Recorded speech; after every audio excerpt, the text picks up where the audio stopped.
اللہ الرحمن الرحیم پڑھیے الصلاۃ والسلام علیک یا رسول اللہ وعلی آلک واصحابک یا حبیب اللہ الصلاۃ والسلام علیک یا نبی اللہ وعلی آلک واصحابک یا نور اللہ۔ درود پاک پڑھنے کے بے شمار فضائل و برکات ہیں، اور اس قدر فضائل ہیں درود کے کہ بعض اوقات جب فضائل درود سنتے ہیں پڑھتے ہیں تو عقلیں حیران ہو جاتی ہیں۔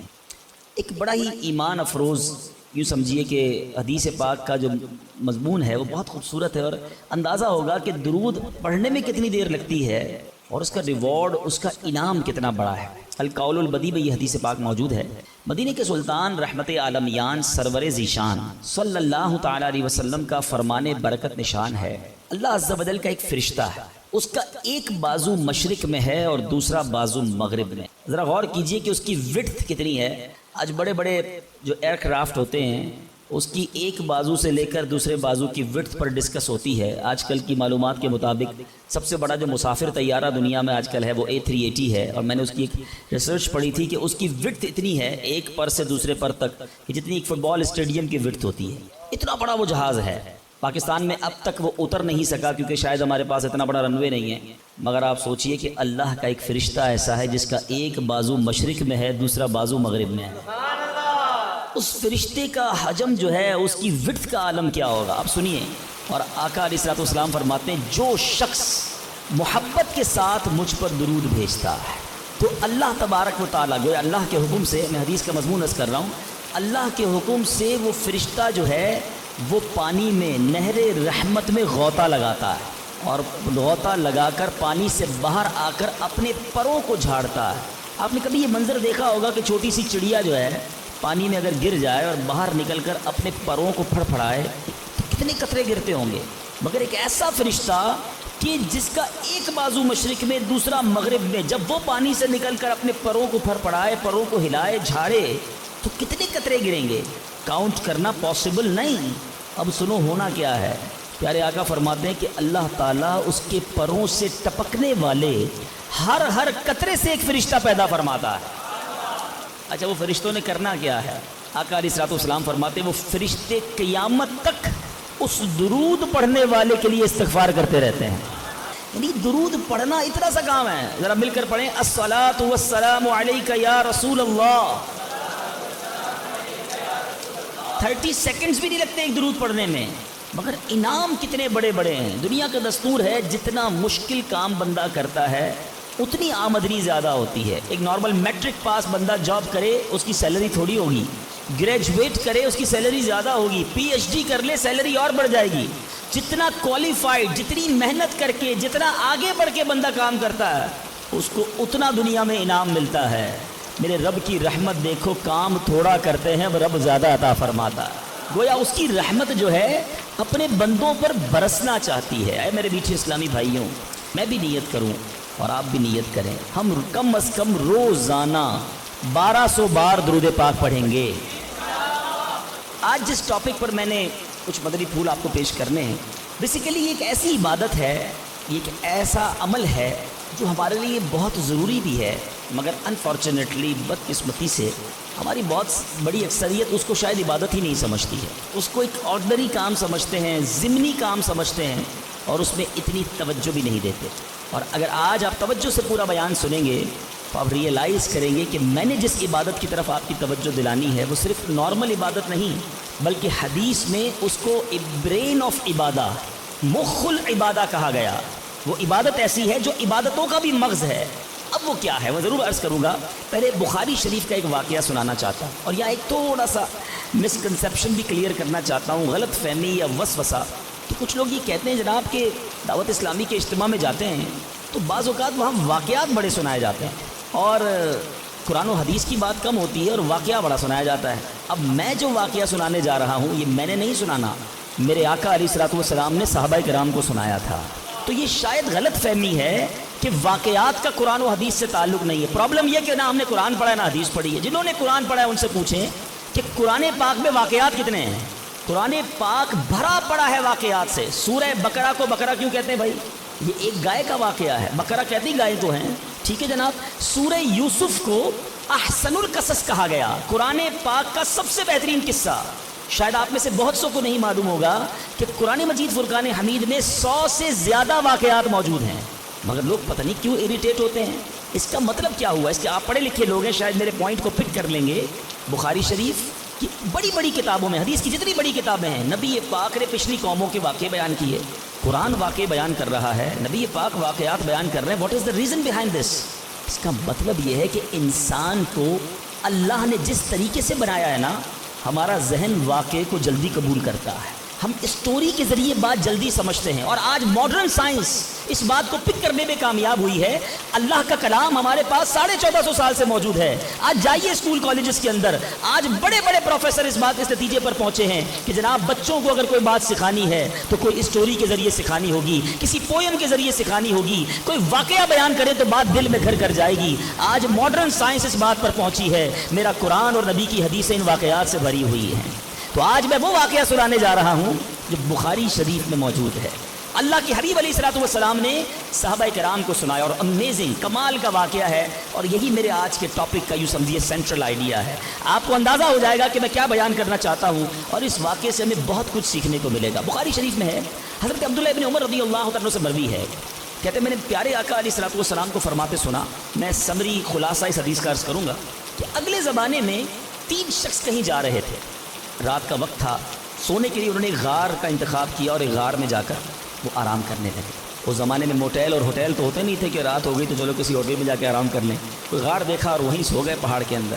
ہوا کیا کہ وہ سوئے اور پہاڑ کی ایک چٹان جو ہے وہ اوپر سے گری، اور اس پہاڑ کا جو منہ تھا اس پر چٹان آ کر گر گئی۔ کلوز، دروازہ کلوز ہو گیا۔ اس زمانے میں موبائل فون نہیں تھا کہ اندر پھنسے ہوئے کسی کو بتاتے کہ ہم اندر پھنس گئے۔ وہ اندر ہو گئے، اور دروازہ جو اس غار کا منہ تھا وہ چٹان سے بند ہو گیا۔ نبی پاک علیہ الصلوۃ والسلام فرماتے ہیں کہ اب ان تینوں نے کیا کیا؟ انہوں نے کہا کہ اب ایک ہی ہتھیار بچتا ہے، کسی کو بتا تو سکتے نہیں، آؤ اللہ کریم کی بارگاہ میں دعا کرتے ہیں۔ دعا مومن کا ہتھیار ہے۔ یہی میرا آج کا ٹاپک ہے۔ دیکھو بخاری شریف کی حدیث میں آقا فرما رہے ہیں ان تینوں نے کام کیا کیا؟ پھنس گئے تھے، کوئی چارہ نہیں تھا، اللہ کو پکارتے ہیں۔ تینوں نے فیصلہ کیا ایسا کرتے ہیں۔ تینوں نے کوئی زندگی میں اچھا کام کیا ہونا، تو اس اچھے کام کا وسیلہ پیش کر کے اس اچھے کام کے صدقے سے اللہ کی بارگاہ میں دعا مانگتے ہیں۔ بخاری شریف کی حدیث سے یہ عقیدہ کلیئر ہو رہا ہے کہ وسیلے سے دعا مانگی جا سکتی ہے۔ اچھا جناب، پہلے بندے نے کیا کیا؟ اللہ کی بارگاہ میں دعا کی کہ یا اللہ میرے والدین بہت بوڑھے تھے، جب میں جنگل سے بکریاں چرا کر لاتا تو دودھ دو کر سب سے پہلے اپنے والدین کو پلاتا، اس کے بعد اپنی بیوی اور اپنے بچوں کو پلاتا۔ اے اللہ ایک دن ایسا ہوا کہ میں دودھ دھو کر آیا، لیٹ ہو گیا، آیا تو والدین سو گئے تھے، بچوں کو بھوک بھی لگی تھی، مگر میرے عشق نے، ادب والدین نے گوارا نہ کیا کہ ماں باپ سے پہلے بیوی بچوں کو دودھ پلاؤں۔ ساری رات انتظار کرتا رہا، اپنے والدین کے انتظار میں کھڑا رہا۔ میرے ادب نے یہ بھی نہ مجھے اجازت دی کہ والدین کو جگا دوں کہ آپ دودھ پی لیجئے، میں آ گیا ہوں۔ میں سرہانے کھڑا رہا، اے اللہ اگر میں نے یہ کام تیری رضا کے لیے کیا، ساری رات میں کھڑا رہا ماں باپ کے ادب میں، صبح ہو گئی تو میرے مولا اس مصیبت سے ہمیں چھٹکارا دے دے، اے اللہ اس غار سے ہمیں نکال دے۔ اس بندے نے دعا ختم کی، آقا فرماتے وہ پتھر تھوڑا سا سرک گیا۔ وہ پتھر جو کرین سے نہ ہلے، وہ چٹان آٹومیٹکلی دعا جو ہے اثر رکھتی ہے، پتھر سرک گیا، مگر اتنی جگہ نہ بنی کہ بندے باہر نکل جائیں۔ اب دوسرے کی باری آئی، اس نے اللہ کی بارگاہ میں دعا کی، مولا اے رب کریم، میرے چچا کی ایک بیٹی تھی، لڑکی تھی، میری کزن تھی، اور میں اس پر بڑا عاشق تھا، بڑا محبوب رکھتا تھا اس کو، لیکن وہ میرے قریب نہیں آتی تھی، مجھے اپنے پاس نہیں بیٹھنے دیتی تھی۔ اب ایک بار اس وہ لڑکی کسی وجہ سے کسی مصیبت میں گرفتار ہو گئی، قحط میں گرفتار ہوئی، کھانے پینے کو پیسے نہیں تھے، تو میرے پاس آئی اور آ کر کہا کہ مجھے مدد کر دو، تم میرے کزن ہو، مجھے بڑی ضرورت ہے۔ اب چونکہ پہلے سے مجھے وہ پسند تھی، ارادہ برا تھا، تو میں نے اس لڑکی کو کہا ٹھیک ہے جو تم مانگتی ہو میں دے دوں گا، مگر تم مجھے اپنا آپ حوالے کر دو، برا کام میرے ساتھ کرو۔ بیچاری مجبور تھی، میرے ساتھ وہ برائی کے لیے تیار ہو گئی۔ یا اللہ جب میں اس کے ساتھ قریب ہوا، وہ اللہ کی بندی مجھے کہتی ہے کہ اللہ سے ڈر اور ناجائز طور پر یہ کام نہ کر، میں تیرے لیے حلال نہیں ہوں۔ جب اس عورت نے، یہ لڑکی نے مجھے یہ بات کہی، کوئی اور دیکھنے والا نہیں تھا، میں اکیلا تھا، قابو تھا میرا اس عورت پر، مگر جب اس لڑکی نے مجھے تیرا خوف دلایا، اے اللہ فقط تیرے خوف سے میں پیچھے ہٹ گیا۔ اے میرے مالک کام اکیلے میں کیا تھا، آج پھنس گیا ہوں، اگر یہ کام میں نے تیری رضا کے لیے کیا ہے، اے رب کریم آج اس مصیبت سے نکال دے۔ وہ پہاڑ تھوڑا اور سرک گئے، وہ چٹان اور سرک گئی، آقا فرماتے ابھی بھی اتنی جگہ نہ بنی کہ بندے باہر نکل جائیں. اب تیسرے بندے کی باری تھی. ہاتھ اٹھائے, اللہ کی بارگاہ میں عرض کی کہ یا اللہ, میں نے ایک بار کچھ کام کیا, چند مزدوروں کو مزدوری پہ رکھا, کام کر کر ایک مزدور ایسا تھا جو مزدوری لیے بغیر چلا گیا, بھول گیا اپنا جو حق تھا وہ لینا بھول گیا, چلا گیا. اے رب کریم, جب وہ بندہ چلا گیا میں نے اس کے پیسے کاروبار میں لگا دیے. کچھ سالوں بعد وہ مزدور پھر آیا, آ کر کہتا ہے میری مزدوری باقی رہ گئی تھی بھائی, میں لینا بھول گیا تھا, وہ پیسے مجھے دے دو. تو میں نے اس مزدور سے کہا کہ تم اتنا بڑا ریوڑ جانوروں کا دیکھ رہے ہو, گائے بکریاں یہ سب تمہاری ہیں. اس نے کہا یہ ساری میری کیسے ہو سکتی ہیں؟ کہ بھائی جو تمہارے پیسے تھے میں نے کاروبار میں لگائے, کاروبار میں اللہ نے اتنی برکت ڈال دی ہے کہ یہ حصہ تمہارا ہے. وہ حیران ہوا, پریشان ہوا, یقین نہ آیا. مگر پھر جب میں نے کہا یہ تیرا ہی ہے, وہ مزدور سارے جانور لے گیا. اے میرے مالک, جو میں نے ایمانداری کی, میں نے امانت میں خیانت نہ کی, اگر یہ کام میں نے تیری رضا کے لیے کیا ہے, اے اللہ اس مصیبت سے جان چھڑا دے. حدیث کے الفاظ ہیں وہ پہاڑ اور سرک گیا. اب اتنا راستہ بن گیا کہ وہ تینوں باہر نکلے. میٹھے میٹھے اسلامی بھائیوں, یہ میں پھر دوبارہ ریپیٹ کر رہا ہوں, not talking about from my self, میں اپنی طرف سے کوئی کسی کہانی کی بک سے آپ کو واقعہ نہیں سنا رہا. میں نے ایک حدیث پاک کی سب سے بڑی کتاب, اصح الکتاب بعد القرآن کہا جاتا ہے, صحیح ترین کتاب قرآن کے بعد جس کو کہا جاتا ہے وہ بخاری شریف ہے. میں نے نبی پاک کی حدیث آپ کے سامنے رکھی. 3 باتیں سیکھنی ہیں اس میں سے, ٹھیک ہے؟ پہلا بندے نے کیا کام کیا, اللہ سے کیا عرض کی کہ والدین کا ادب کیا تھا. میرے مولا میں نے ماں باپ کی خدمت کی. اللہ کی بارگاہ میں یہ عمل کتنا مقبول ہوا کہ اس سے مصیبت دور کر دی گئی. میں ہر ٹاپک پر بہت دیر تک گفتگو کر سکتا ہوں, لیکن ظاہر ہے کہ مجھے ایک وقت کے اندر اپنا بیان کمپلیٹ کرنا ہے. میں بہت مختصر بات کر کے آگے بڑھ جاؤں گا. وہ لوگ جن کے ماں باپ حیات ہیں, خدا کی قسم یہ رب کی بہت بڑی نعمت ہے, ہمیشہ ان کی قدر کرنا. ماں باپ کا جو فرما بردار ہے وہ دنیا میں بھی کامیاب ہے اور آخرت میں بھی کامیاب ہے. ایک حدیث کا مضمون ہے, جس سے ماں باپ راضی اس سے اس کا رب راضی, جس کے ماں باپ اس سے ناراض اس سے اس کا رب ناراض. یاد رکھنا میرے بھائیوں, وہ میرے نوجوانوں جن کے ماں باپ حیات ہیں, ان کی قدر کرو, ان کی دعائیں لو. خدا کی قسم اس کو کامیابی سے کوئی نہیں روک سکتا جس کے ساتھ ماں باپ کی دعائیں ہیں, اور اس شخص کو بربادی سے کوئی نہیں روک سکتا جس کے ماں باپ اس سے ناراض ہیں. دنیا میں اور بہت سارے گناہ ہیں, ہر گناہ کی سزا, اس کا رزلٹ, اس کا عذاب جو ہے وہ بندے کو مرنے کے بعد پتہ چلتا ہے. مگر ماں باپ کی نافرمانی وہ گناہ ہے کہ جس کا عذاب بندے کو دنیا میں دکھایا جاتا ہے. جو ماں باپ کا نافرمان ہوتا ہے نا, اس کی اولاد دنیا میں اس کی نافرمان ہو. آج آپ بہت سارے اسلام بھائی پرچیاں بھی دیتے ہیں, دعائیں بھی کرواتے ہیں. میں آپ کو ایک مشورہ دیتا ہوں, ادھر ادھر دعائیں مت کراؤ. جس کے پاس ماں ہے نا, اپنی ماں کے قدموں میں بیٹھ جائے. خدا کی قسم ماں دل سے دعا کر دے, طوفان ٹل جایا کرتے ہیں.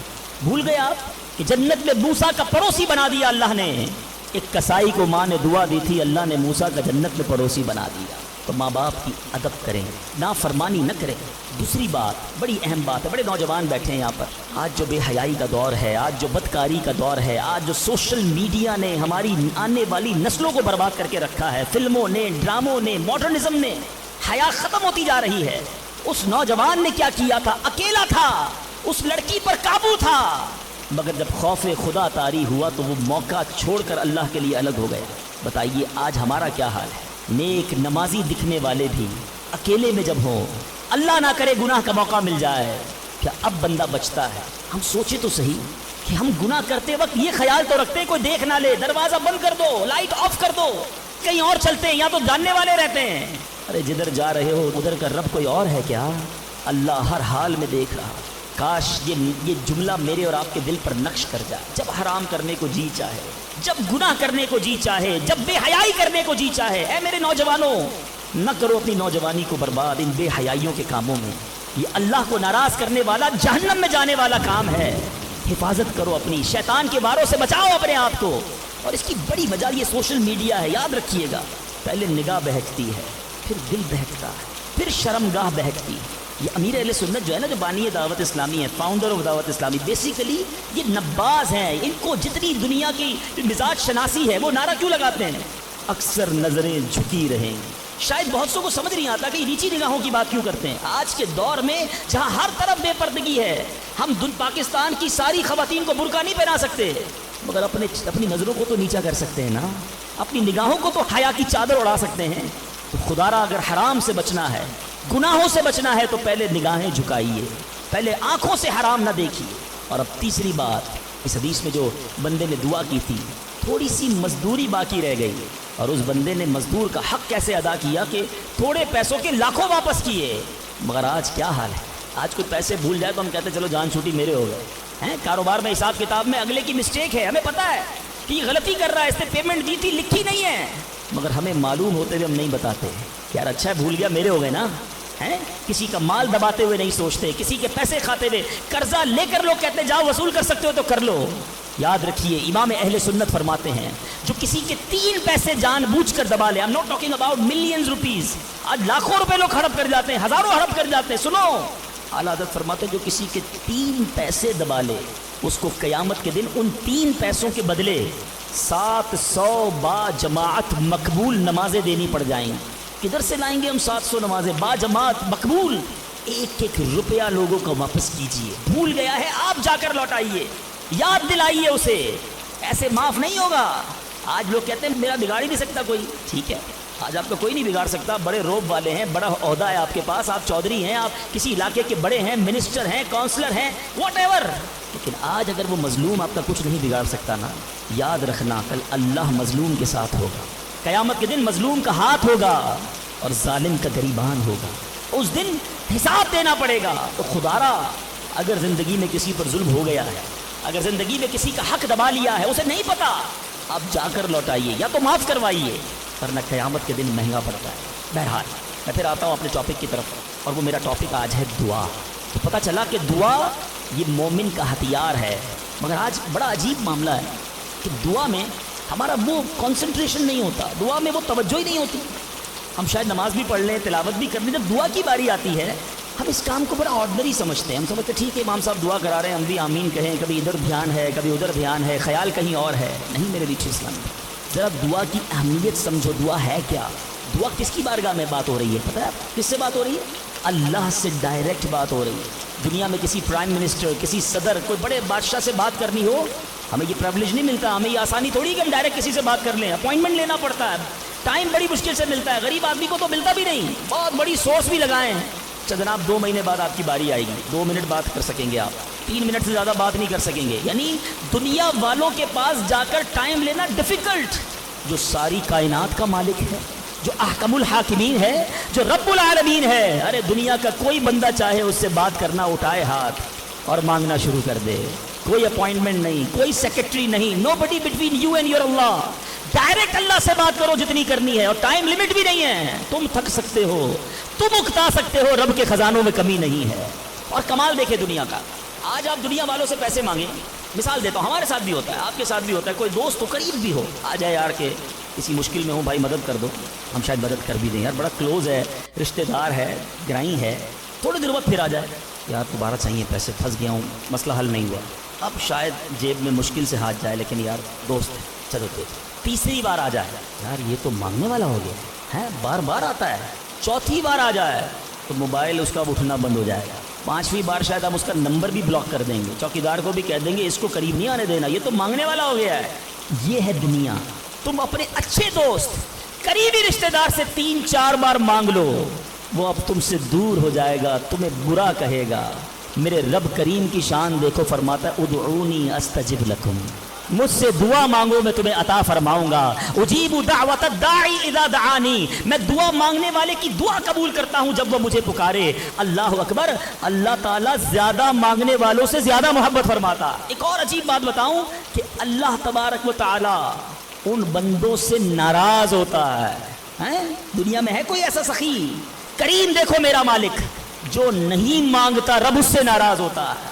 شاعر لکھتے ہیں نا, تو کریم ہی جو ٹھہرا تو کرم کے کیا ٹھکانے, تو کریم ہی جو ٹھہرا تو کرم کے کیا ٹھکانے, تو نوازنے پہ آئے تو نواز دے زمانہ.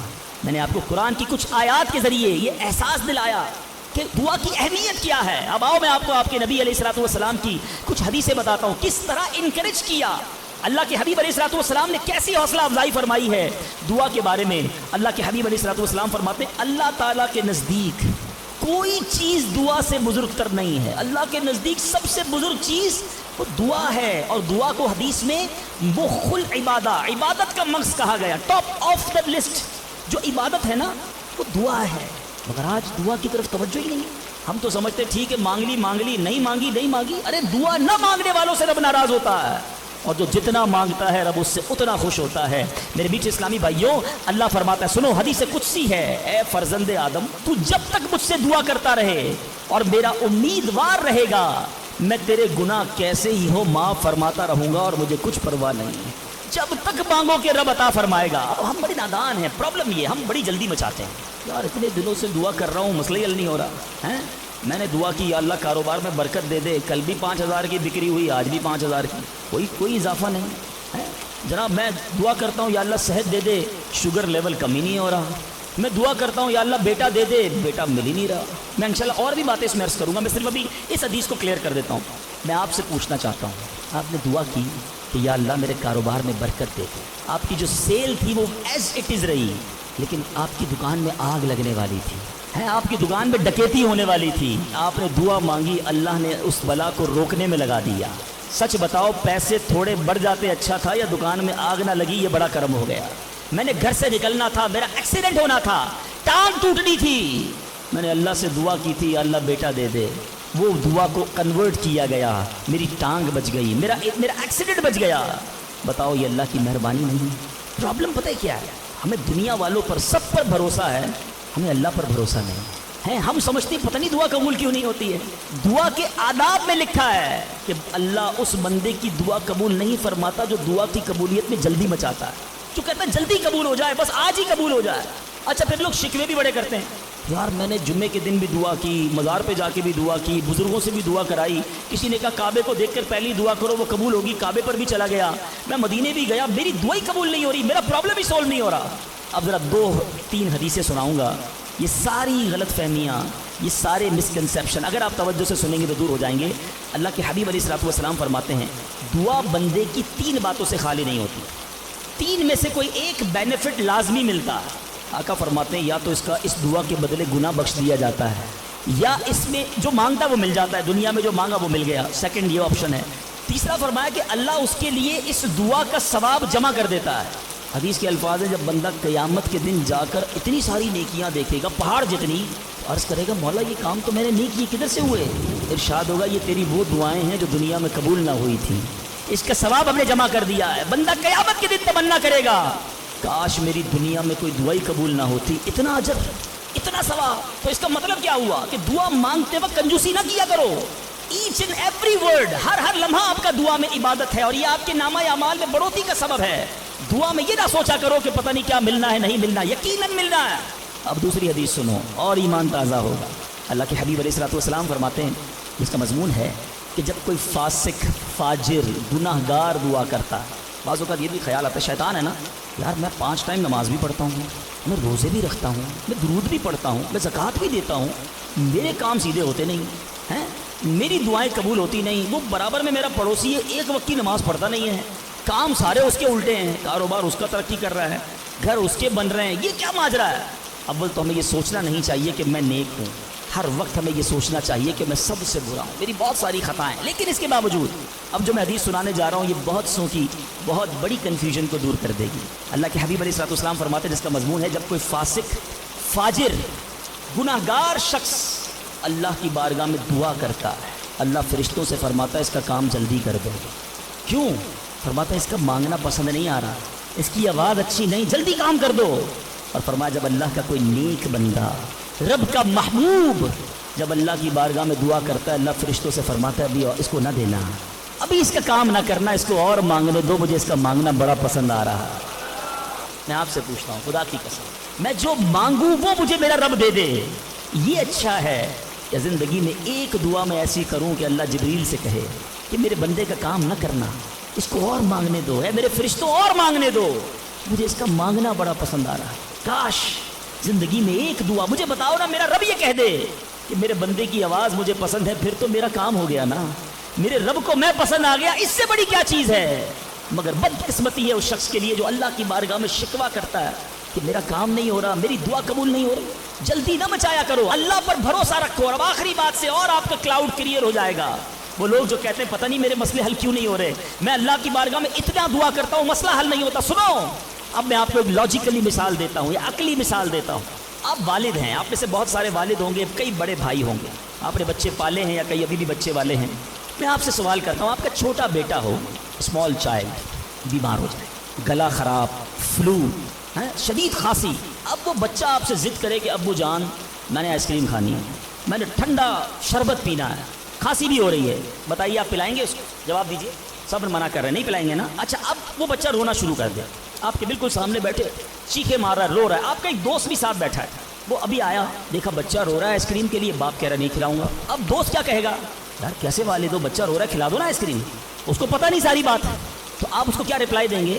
آپ کہیں گے میں والد ہوں، مجھے پتا ہے بچے کو کب کیا دینا ہے، ابھی آئس کریم کھلا دوں گا تو گلا خراب ہو جائے گا، یہ اور بیمار ہو جائے گا، اس کو آئس کریم دینا اس سے محبت نہیں ہے، دشمنی ہے۔ ایسا ہی ہے، ذرا بات میرے ساتھ رہیے گا، اب بڑی دل پر ہاتھ رکھ کر میری بات سننا، تم والد ہو، تمہیں پتا ہے بچے کو کب کیا دینا ہے، میرے خالق کو نہیں پتا مجھے کب کیا دینا ہے؟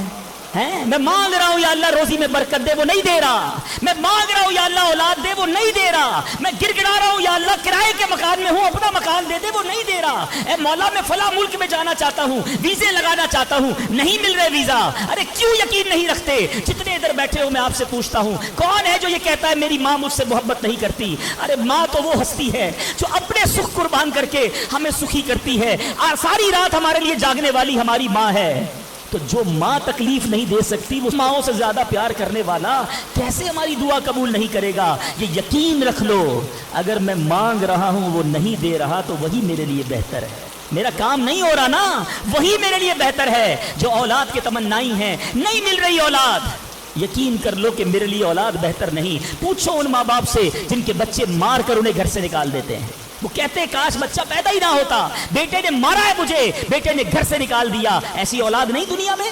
ان ماں باپ سے پوچھو، کیا پتا آپ کے مقدر میں ویسی ہی اولاد ہو، اور اللہ فرما رہا ہے، اللہ کریم ہے، ہمارے بارے میں اچھا فیصلہ کیا کہ ہمیں اولاد سے محروم رکھا۔ اے میرے بندوں، جب تمہیں ماں باپ پر یقین ہے کہ وہ برا فیصلہ نہیں کرتے تو اپنے خالق پر یقین کر لو۔ اب اگر یہ سوچ لو گے نا تو آپ کی لائف بڑی پرسکون ہو جائے گی، اب آپ ٹینشن میں نہیں رہیں گے، دعا کریں گے، کام ہو گیا تو بھی اللہ کا شکر، نہیں ہوا تو بھی اللہ کا شکر، میرے لیے بہتر تھا نا، اللہ نے اس لیے نہیں کیا، یقین کر لو اپنے مالک پر۔ ایک بار میں افریقہ میں تھا، تنزانیہ میں، ایک بہت بڑے بزنس مین تھے، انہوں نے کہا میرا بہت بڑا ان کا کاروبار تھا، 7,000 گھر انہوں نے بنائے تھے، پورا سٹی بنایا، بڑی محبت کرتے ہیں دعوت اسلامی سے، مجھے کہا تنزانیہ آئے اب ہمارے ساتھ چلیں اور ہمارے اس پورے شہر کے اندر دعا کر دیں۔ میں نے کہا چلیں چلتے ہیں، میں ان کے ساتھ بیٹھ گیا ان کی گاڑی میں۔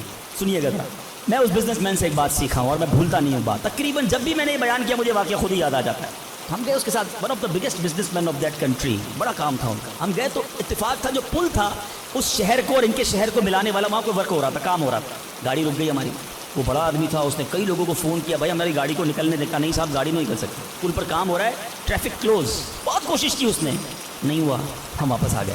جب ہم واپس آئے تو مجھے لگا کہ یار اس کو بیچارے کو دل چھوٹا ہو جاتا ہے نا انسان کا، بڑی محبت سے لے کر گیا اور لے ہی نہیں جا سکا، تو میں نے کہا آپ گھبرائیں نہیں، اس میں کوئی خیر ہوگی، اللہ خیر کرے گا، میں ان کو تسلی دے رہا ہوں۔ یار اس بندے نے جو جملہ کہا نا، وہ کہتا ہے بھائی میری زندگی کا ایک دستور ہے، جب میرا کام ہو جاتا ہے نا تو میں ایک بار اللہ کا شکر ادا کرتا ہوں، نہیں ہوتا تو 2 بار اللہ کا شکر ادا کرتا ہوں۔ میں شاکڈ ہو گیا، میں نے کہا آپ نے کیا قدر، دوبارہ کہیے۔ وہ بزنس مین ہے، مولوی، کوئی عالم دین نہیں تھے، لیکن مجھے سکھا گیا وہ بندہ۔ میں نے کہا دوبارہ کہیے، کہتے جب میرا کام ہو جاتا ہے نا میں ایک بار اللہ کا شکر ادا کرتا ہوں، جب نہیں ہوتا تو میں 2 بار اللہ کا شکر ادا کرتا ہوں۔ میں نے کہا یہ کیوں؟ کہتے نہیں کس نے کیا، کام نہیں ہوا تو کس کی مرضی سے ہوا، ہم دونوں کا جانا وہاں ٹھیک ہی نہیں تھا، جب ہی روڈ بند ہو گیا، اللہ نے جو کیا میرے مالک نے بہتر کیا۔ میں نے کہا یار آپ کمال کی شخصیت ہو، میں اتنا خوش ہوا اس بندے سے۔ یہ فارمولہ یاد کر لو، لائف پرسکون ہو جائے گی، جو مانگو مل جائے یا اللہ تیری مہربانی، جو نہ ملا یا اللہ پھر بھی تیری مہربانی، تو میرے ماں سے زیادہ مجھے چاہنے والا ہے، بہتر تھا جبھی تو نہیں دیا۔ تو بہرحال میرے میٹھے اسلامی بھائیوں، دعا میں کنجوسی نہیں، دل و جان سے مانگو، ٹھیک ہے؟ اچھا اب دعا کے کچھ آداب بھی سن لیں۔ دعا قبول نہ ہونے کا ایک سبب حرام روزی بھی ہے، حدیث کے الفاظ ہیں حرام خور کی دعا قبول نہیں ہوتی، بندہ حرام بھی کھا رہا ہے، سود کا کام بھی کر رہا ہے، ملاوٹ بھی کر رہا ہے، جھوٹ بول کر روزی بھی کما رہا ہے، کہتا ہے دعا کیوں قبول نہیں ہوتی؟ ایک بار حضرت موسیٰ علیہ نبینا علیہ الصلوۃ والسلام نے ایک شخص کو دیکھا، بڑا رو رہا تھا، بڑا گر گڑا رہا تھا، یا اللہ میری دعا قبول کر لے، یا اللہ میری دعا قبول کر لے۔ حضرت موسیٰ نے دیکھا، اللہ سے عرض کی مولا تیرا بندہ کتنا رو رہا ہے، گر گڑا رہا ہے، میرے مالک اس کی دعا قبول کر لے۔ ارشاد ہوا اے موسیٰ یہ اتنا روئے کہ روتے روتے مر جائے، اتنے ہاتھ اٹھائے کہ اس کے ہاتھ آسمان کو چھو لیں، اے موسیٰ میں نے اس کی دعا قبول نہیں کرنی. عرض کی مولا کیا وجہ ہے؟ ارشاد ہوا اے موسیٰ یہ کھاتا حرام ہے، اس جو لباس پہنا یہ حرام ہے. سوچئے اللہ کے نبی سفارش کر رہے ہیں اللہ اس کی دعا قبول کر لے، مگر حرام کھانے والے کی دعا قبول نہیں ہے. اپنی روزی پاکیزہ کرو. آپ میں سارے چاہتے ہیں نا مستجاب الدعوات بن جائیں. مستجاب الدعوات کے معنی کیا ہے؟ جس کی ساری دعائیں قبول ہوں. سب چاہتے ہو نا. حضرت سعد بن ابی وقاص نے پیارے آقا سے سوال کیا، کیا بیوٹیفل کوسچن کر لیا، ہمارے کام سیدھا ہو گیا. آقا سے عرض کی یا رسول اللہ میں مستجاب الدعوات بننا چاہتا ہوں. I want to be a مستجاب الدعوات. نبی پاک نے کوئی لمبا چوڑا آپ کو تو پورا سلیبس دیا جاتا ہے نا، پی ایچ ڈی کرنا ہے تو اتنی کتابیں پڑھو، ایم بی بی ایس کرنا ہے تو اتنی کتابیں پڑھو، لیکن مستجاب الدعوات تو کمال ہو گیا نا. اس سے بڑی ڈگری ہے کوئی؟ جو دعا مانگو وہ مل جائے. کوئی بڑا سلیبس نہیں دیا نبی پاک نے، اتنے سال روزے رکھو، اتنی تلاوت کرو، اتنے سجدے کرو، اتنے طواف کرو. سنو ایک لائن میں میرے آقا نے جواب دے دیا، فرمایا اے سعد اپنے لقمے پاکیزہ کر لو تو مستجاب الدعوات ہو جاؤ گے. That's it. غذا پاکیزہ ہو آپ کی دعائیں قبول ہونا شروع ہو جائیں گی. ایک اور بڑی اہم بات جو مسٹیک کر جاتے ہیں وہ کیا ہے کہ ہم دعا کے اندر فوکس نہیں کرتے. یاد رکھیں اللہ غافل دل کی دعا نہیں سنتا. یاد رکھیے. مثال کے طور پہ ہم دعا کرتے وقت آمین، کبھی ادھر دیکھ رہے ہیں آمین آمین آمین، بات اللہ سے کر رہے ہو اور دھیان کہیں اور ہے. اس کو میں آپ کی اگزامپل دیتا ہوں. آپ میں سے کئی ٹیچرز بیٹھے ہوں گے، پروفیسر بیٹھے ہوں گے، سیٹھ بیٹھے ہوں گے، والد بیٹھے ہوں گے. آپ کا اسٹوڈنٹ آپ کے سامنے بیٹھا ہے، آپ کا بیٹا آپ کے سامنے بیٹھا ہے، آپ کا ماتحت آپ کے سامنے بیٹھا. آپ اس کو بڑا کوئی بات سمجھا رہے ہیں، بیٹا دیکھو یوں کرنا یوں کرنا ہے. وہ کبھی ادھر دیکھے کبھی ادھر دیکھے کبھی موبائل نکال لے. کیسا لگے گا آپ کو؟ کمال ہے یار، میں تم سے بات کر رہا ہوں اور تمہارا دھیان کہیں اور ہے. توجہ سے سنو. آپ کو برا لگتا ہے آپ کا بچہ آپ کی بات نہ سنے. تم رب کی بارگاہ میں ہاتھ اٹھا کر دھیان کہیں اور ہے، کدھر سے دعا قبول ہوگی؟ یہ بے ادبی ہے. بارگاہ الہی میں حاضر ہیں تو بس فوکس، پتہ چلے میں کس کے دربار میں ہوں. آنکھیں جھکی ہوں، ادب سے بندہ بیٹھے وضو کر کے ہیں، اس کا خیال مالک کے دربار کی طرف ہو کہ غلام ایک مجرم بادشاہ کے دربار میں ہاتھ اٹھائے بھکاری بن کر حاضر ہوا ہے. پھر دیکھیں کیسے عطا ملتی ہے. ایک اور مسٹیک دعا قبول نہ ہونے کا ایک سبب، اور وہ ہے یقین. ایک بڑا پرابلم یہ ہے بندہ کہتا ہے یار چلو مانگ لیتے ہیں، باقی ہوتی نہیں اپنی دعا قبول. روایتوں کا مضمون ہے جو بندہ یہ کہے نا کہ دعا پتہ نہیں قبول ہوگی یا نہیں، اس کی قبول ہی نہیں ہونی ہے، وہ نہ مانگے. یقین چاہیے، وہ بلیف چاہیے. تو یقین ساتھ ہو تو پھر دعا عرش تک جاتی ہے. ایک واقعہ مجھے یاد آیا. ایک بار ایک گاؤں میں بارش نہیں ہو رہی تھی، بڑا زبردست قحط. گاؤں والوں نے طے کیا چلو مل کر ذرا دعا کرتے ہیں. جو نماز استسقاء وغیرہ پڑھتے ہیں، گاؤں کے سارے لوگ جمع ہوئے، ہزاروں کا مجمع. کئی سالوں سے اس گاؤں میں بارش ہی نہیں ہوئی. پتے پتے کو، بوند بوند کو لوگ ترس رہے. قحط. ایک نوجوان، ایک ینگسٹر آیا، ہاتھ میں اس کی چھتری ہے. سارے گاؤں والے ہنسنے لگے کہ اللہ کے بندے، کئی سالوں سے ایک قطرہ پانی کا نہیں گرا، تم چھتری لے کر آئے ہو. اس نوجوان نے کمال کا جواب دیا کہ جس سے مانگنے آئے ہیں وہی تو برسانے والا ہے. اب اگر اس نے برسا دی تو کیا بھیگتے ہوئے جاؤں گا؟ اب ہوا یہی. کتاب میں لکھا سب نے دعا مانگی، نوجوان کے یقین کی برکت سے دعا کے دوران موسلا دھار بارش شروع ہو گئی. سارا گاؤں بھیگتے ہوئے گیا، نوجوان چھتری کے نیچے چلتا ہوا جا رہا ہے. یقین ہوگا تو کام ہوگا. دعا پر یقین نہیں، اللہ پر یقین نہیں ہے تو کام کیسے ہوگا؟ یہ تو چند میں نے آداب بیان کر دیے. اب میں دو بڑی اہم باتیں کرنا چاہتا ہوں کہ دعا جو ہے نا ماں باپ کی، وہ بڑی امپورٹنٹ ہے. بعض اوقات ہم سمجھتے ہیں کہ یار کام نہیں ہو سکتا، میرا بڑا ٹپیکل ہے، میں بڑی مشکل میں پھنس گیا ہوں، میرے مسائل بہت ہیں، یہ مسئلہ حل ہو ہی نہیں سکتا، میں اتنے بڑے قرضے میں آ گیا ہوں کہ وہ قرضہ کیسے اترے گا؟ میں ساری زندگی نوکری کرتا رہا ہوں، قرضہ تو نہیں اترنا. میری یہ بیماری ڈاکٹر کہتے ہیں ٹھیک ہی نہیں ہوگی. یہاں آ کر ہمارا کانفیڈنس شیک ہو جاتا ہے، ہم اللہ سے بھروسہ اٹھا لیتے ہیں، ہمیں لگتا ہے نہیں یار یہ پرابلم سالو نہیں ہو سکتا. آج ایک بات سیکھ کر جانا، جو پرابلم آپ کے سامنے بہت بڑا ہے نا وہ آپ کے لیے بڑا ہے. ان اللہ علی کل شیء قدیر. میرا مالک جب چاہے جیسے چاہے حکم فرمائے اور مسئلہ حل ہو سکتا ہے. اب میں آپ کو اس کو لاجیکلی سمجھاتا ہوں.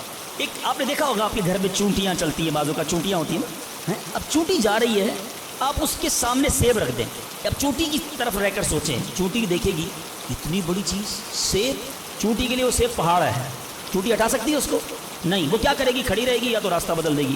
یار اتنی بڑی چیز سامنے آ گئی، میں تو کچھ نہیں کر سکتی. وہی سیب آپ واپس اٹھا کے جیب میں رکھ لیں. چونٹی کا راستہ کلیئر. بات سمجھ رہے میری؟ سیب چونٹی کے لیے کیا تھا؟ پہاڑ. آپ کے لیے کیا ہے؟ سیب. آپ نے اٹھایا واپس جیب میں رکھ لیا، چونٹی کے سامنے سے پہاڑ ہٹ گیا. جو پرابلم میرے اور آپ کے سامنے ہے نا، میرے لیے پہاڑ ہے، آپ کے لیے پہاڑ ہے. آپ کو لگتا ہے سالو بھی نہیں ہو سکتا. ان اللہ علی کل شیء قدیر. وہ جب چاہے جیسے چاہے، منٹوں میں، منٹ بھی زیادہ ہیں، سیکنڈوں میں پرابلم سالو کرتا ہے.